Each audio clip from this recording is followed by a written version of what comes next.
Hello dear students, welcome to our channel competitive warriors. আজকের topic PSC ক্লার্কশিপের report. Already অনেকগুলো video ক্লার্কশিপের উপর দেওয়া রয়েছে। প্রেসির সম্পর্কে ডিটেল, প্রেসির ওয়ার্ড কাউন্ট কীভাবে হয়, প্রেসির টাইটেল কীভাবে দিতে হয়, ইন ডিটেল প্রচুর ভিডিও দেওয়া রয়েছে। রিপোর্টের ওপরও আগে ভিডিও দেওয়া ছিল। তো আজকে আবার রিপোর্ট কীভাবে স্টেপ বাই স্টেপ লিখবো এই নিয়ে অনেকেই কমেন্ট করেছো।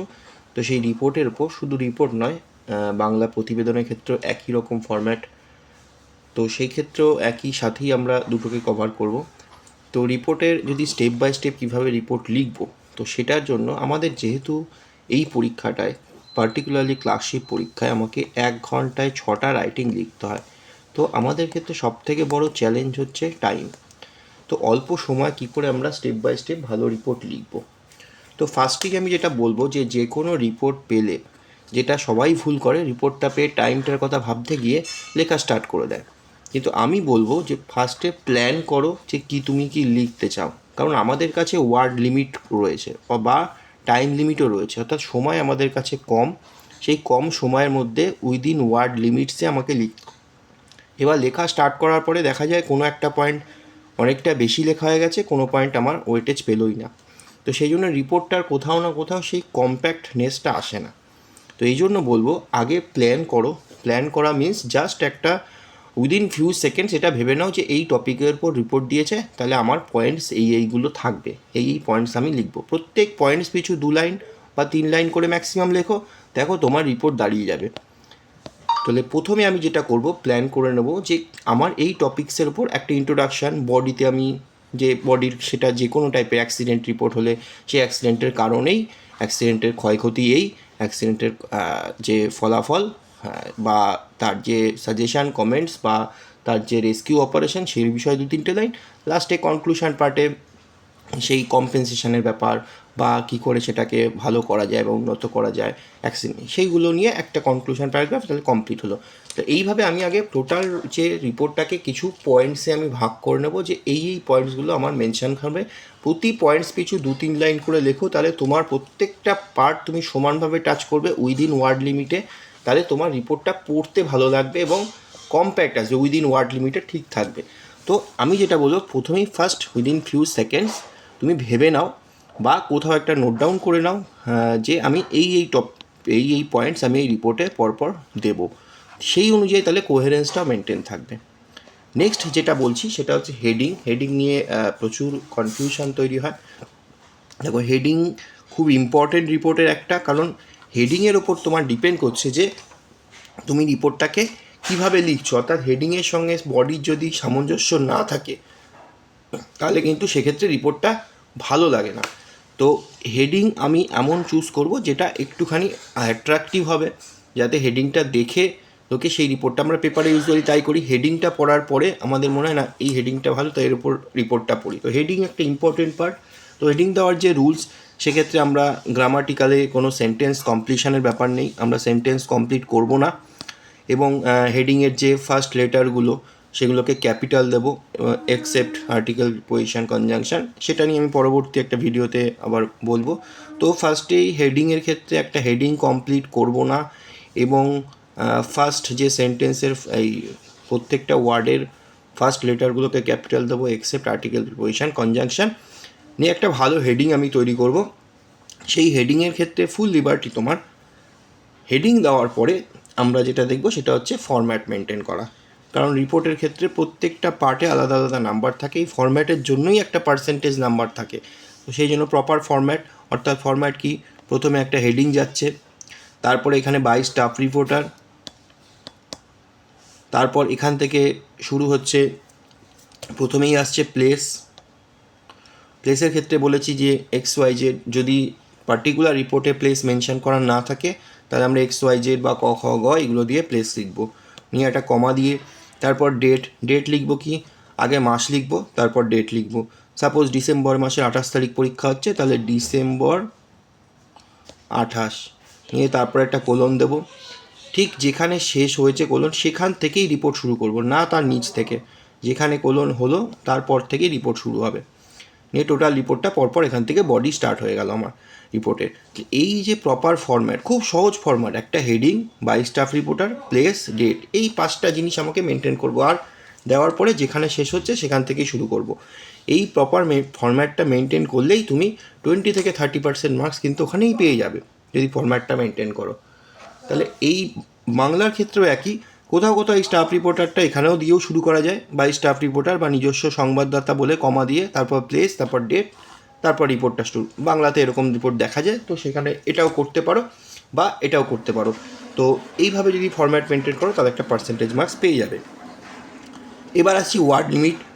ওয়ার্ড লিমিট আমাদের রিপোর্টের ক্ষেত্রে 150 থেকে 200 ওয়ার্ড লিমিট হয়তো আমরা পাবো, এবং যদি কিছু ওয়ার্ড লিমিট নাও বলে দেওয়া থাকে যে টাইম আমাদের পারমিট করে, তাতে এর বেশি ওয়ার্ড লেখার স্কোপও কম।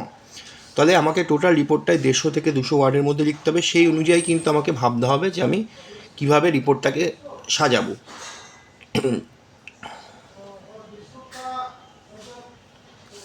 এবার আমি রিপোর্টের ক্ষেত্রে আসছি। ওয়ার্ড লিমিটের আরেকটা কথা বলার, তাহলে আমাকে যেহেতু ওয়ার্ড লিমিট রয়েছে, তাহলে আমি কীভাবে সেটাকে মেনটেন করব। তাহলে আমি শুরুতেই যেটা করব সেটা হচ্ছে, ফার্স্টেই একটা লাইন আমি রিপোর্টের যখন লিখে ফেললাম, সেই লাইনে কটা ওয়ার্ড আছে আমি গুনে নিলাম একটা অ্যাপ্রক্সিমেট হিসাব করার জন্য। সেখানে ধরলাম আমি 10টা ওয়ার্ড হচ্ছে প্রথম লাইনে আমার, তাহলে আমার কাছে আছে 150 ওয়ার্ড বা 200 ওয়ার্ড, তাহলে আমি ম্যাক্সিমাম 20টা লাইন আমি লিখতে পারবো। তাহলে আমি এরপরে লেখার সময় এটা মাথায় রাখবো যে আমাকে 20টা লাইনের বেশি আমি লিখতে পারবো না।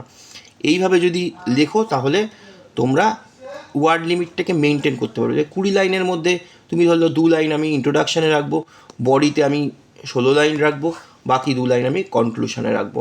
তো এইভাবে যদি তুমি লেখো তাহলে তোমার ওয়ার্ড লিমিটও থাকবে। এই 16 লাইনের মধ্যে তুমি কোথায় কোনটা কারণ দেবে, কত লাইন কনসিকুয়েন্স দেবে, কত লাইন তার ডেসক্রিপশান দেবে, সেগুলো তুমি নিজের মতো সেগ্রিগেট করতে পারো। তো এইভাবে করলে তোমার ওয়ার্ড লিমিটটা ঠিক থাকবে এবং লেখাটার যে কম্প্যাক্ট সেটাও হবে। এবার ফার্স্টে আসছি ইন্ট্রো, অর্থাৎ আমাদের ফরম্যাট করা হয়ে গেছে, ফরম্যাট মেনটেন করা। এবার ইন্ট্রো, ফার্স্ট লাইনে ইন্ট্রো হচ্ছে কি, যে হেডিংটা তুমি দিয়েছো সেই হেডিংটাকেই জাস্ট এক্সপ্লেন করা, যে হেডিংয়ে যেটা এক্স্যাক্টলি বলেছো সেটাকে, ওখানে যেহেতু সেন্টেন্স কমপ্লিট করোনি, এখানে একটা কমপ্লিট সেন্টেন্সের মাধ্যমে জাস্ট হেডিংটাকে এক্সপ্লেন করে দাও যে এই মূল ঘটনাটা। অর্থাৎ ফার্স্ট প্যারাতে এটা বোঝায়, ফার্স্ট ইন্ট্রোডাকশানে, যে টোটাল তোমার রিপোর্টের বিষয়বস্তুর মূল জিনিসটা কী বা যেটা হিটিং ফ্যাক্টর সেটা কী, সেটা হচ্ছে ফার্স্ট ইন্ট্রোতে থাকছে। নেক্সট হচ্ছে বডি। এবার তুমি তোমার টোটাল ঘটনা, সে টোটালটাকে, বডিটাকে এক্সপ্লেন করো। এই হেডিংয়ের জন্য একটা প্যারাগ্রাফ করতে পারো, আর বডির ক্ষেত্রে 2টো প্যারাগ্রাফ করতে পারো বা একটাও করতে পারো, সেটা ডিপেন্ড করছে তোমার বডিটা কেমনভাবে তুমি সাজাচ্ছ তার উপর। তো তার মধ্যে তুমি টোটাল যতগুলো বিষয় রয়েছে, তার কারণ, কনসিকুয়েন্স বা তার ডেসক্রিপশান বা এভরিথিং তুমি এর ভেতর দাও। লাস্টে একটা হবে কনক্লুডিং প্যারাগ্রাফ, সেখানে তুমি কোনো সাজেশান হতে পারে, কমেন্টস হতে, অবশ্যই ইনফর্মাল ওয়েতে, তো সেই বিষয় লিখতে পারো, কী কী করা যেতে পারে, কী কী মেজার নেওয়া যেতে পারে। তো সেই বিষয়ে একটা আলটিমেটলি কনক্লুডিং প্যারাগ্রাফ, সেটা করে তোমার রিপোর্টটা তুমি কনক্লুড করছো, তার জন্য তুমি একটা আলাদা প্যারাগ্রাফ করে 2 লাইন, এরকম তুমি 3টে বা 4টে প্যারাগ্রাফের মধ্যে দিয়ে রিপোর্ট যদি লেখো, তাহলে রিপোর্টটা দেখতেও সুন্দর লাগে, অ্যাজ ওয়েল অ্যাজ তোমার স্কোরিংও হবে। তো এইভাবে, এবং শুধু তাই নয়, যদি এইরকমভাবে প্রপার ফরম্যাট মেনটেন করো এবং এই প্যারাগ্রাফ ওয়াইজ লেখো, তাহলে রিপোর্টটাতে স্কোরও বেশি পাবে।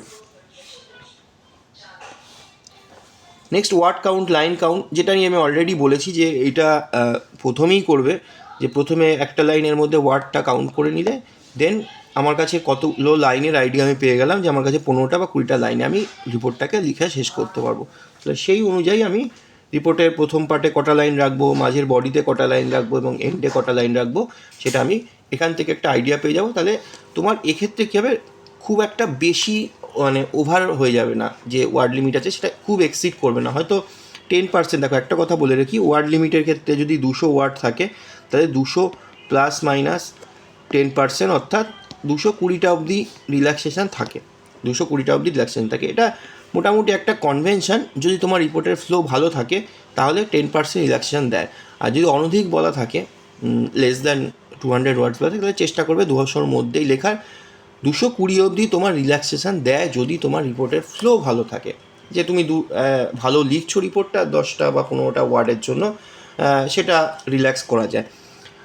তো এই ওয়ার্ড লিমিটের ক্ষেত্রে এই যদি প্রপার এই যে প্রসেস বললাম এটাকে মেনটেন করলে তোমাদের দেখবে যে ওয়ার্ড লিমিটটা তোমাদের গ্রিপের মধ্যে থাকছে। এমন হয় যে তুমি কারণ লিখছো, কারণটা এত বড় লিখে ফেলেছো, তার ফলে আর নেক্সট পরের পার্টের জন্য তোমার কাছে ওয়ার্ড বা সেন্টেন্স বেঁচেই নেই। তো সেই জন্য এইগুলো যদি প্রথম থেকে তুমি ফার্স্টেই এটার আইডিয়া পেয়ে যাও, তাহলে তুমি লিখতে লিখতে বুঝবে যে আমার এইখানে এই নম্বর লাইনে এসে আমাকে রিপোর্টটাকে শেষ করতে হবে, বডিটাকে, তারপরে কনক্লুডেশনের জন্য আরও দুটো লাইন আমার লাগবে। তো এটা একটা খুব ভালো ট্রিক। নেক্সট লাস্ট প্রসেস হচ্ছে রিভিশন।